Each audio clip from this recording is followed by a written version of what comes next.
সীমাস kitchen and লাইফস্টাইলে আপনাদের সকলকে স্বাগত। আজকে ডিম বাটার এসব ছাড়া একদম নিরামিষ তালের ভাপা কেক আপনাদের দেখাবো, আপনারা দেখতে থাকুন। তালের ভাপা কেক বানানোর জন্য ব্যাটারটা এখন বানিয়ে নেব। ব্যাটার বানানোর জন্য এখানে 1 বাটির কম সুজি নিয়েছি,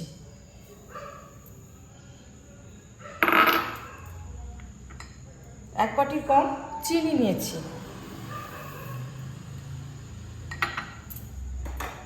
সামান্য লবণ,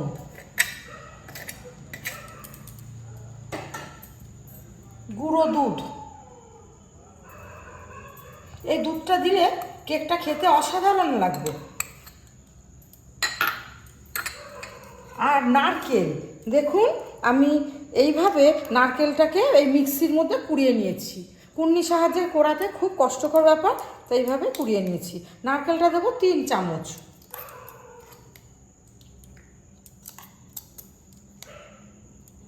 আর এখানে তালটা ঘষে নিয়েছি, এই তালের শাঁসটা এখানে দিয়ে দেব 1 চামচ মতো, একটু বেশি।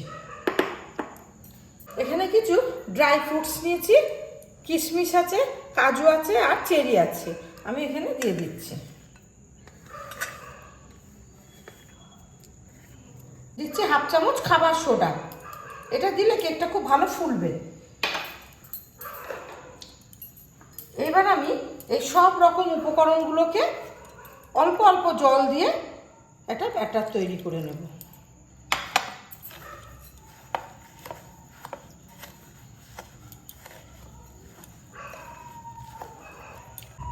সব কিছু ভালোভাবে মেশানো হয়ে গেছে, এবার আমি এটাকে 10 মিনিট রেস্টে রাখবো। 10 মিনিট পর ফেরত আসলাম, দেখি ব্যাটারটা কেমন হয়েছে। দেখুন বন্ধুরা, ব্যাটারের ঘনত্বটা ঠিক এইরকম থাকবে।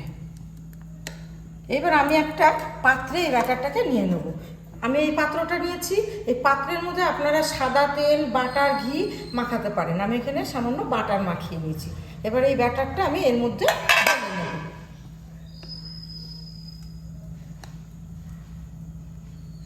এই ঘি, বাটার বা সাদা তেল মাখালে পরে এই কেকটা খুব সহজে এই প্যান থেকে উঠে আসবে।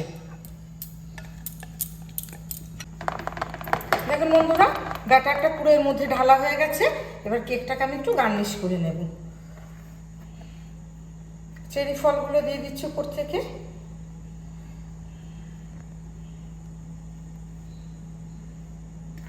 কাজু বাদাম,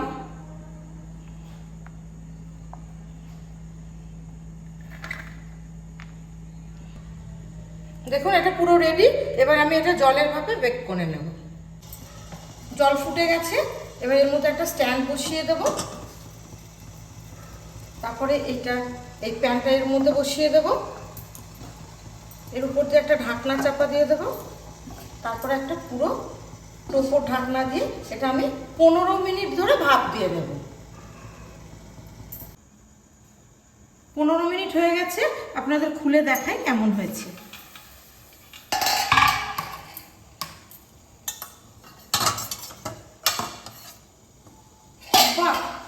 দারুণ সুন্দর হয়েছে, দেখেছেন বন্ধুরা ব্যাটারটা কতটুকু ছিল আর কতটা ফুলেছে কেকটা।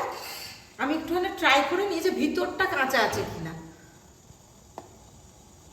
দেখুন ছুরিতে কিছুই লাগলো না, তার মানে এটা ভালোভাবেই হয়ে গেছে। মা, কেক কি রেডি? হ্যাঁ দেখো, এই দেখো একদম রেডি। বাহ, খুব সুন্দর লাগছে দেখতে। বন্ধুরা, আমি তো প্রায় খাই এরকম ভাবে কেক, মা বানায় আর খেয়ে আমি খাই। মানে আমরা বাড়ির পরিবারে সকলেই খাই, খুবই ভালো লাগে খেতে। তো আপনারাও বাড়িতে এইভাবে ট্রাই করবেন একবার। আর ভালো লাগলে অবশ্যই আমাকে আমাদেরকে কমেন্টে জানাবেন এবং আমাদের চ্যানেলটিকে সাবস্ক্রাইব করে আমাদের পাশে থাকবেন। আপনারা সুস্থ থাকুন, ভালো থাকুন। আবার আপনাদের সঙ্গে দেখা হবে নতুন একটি রেসিপি নিয়ে। এটা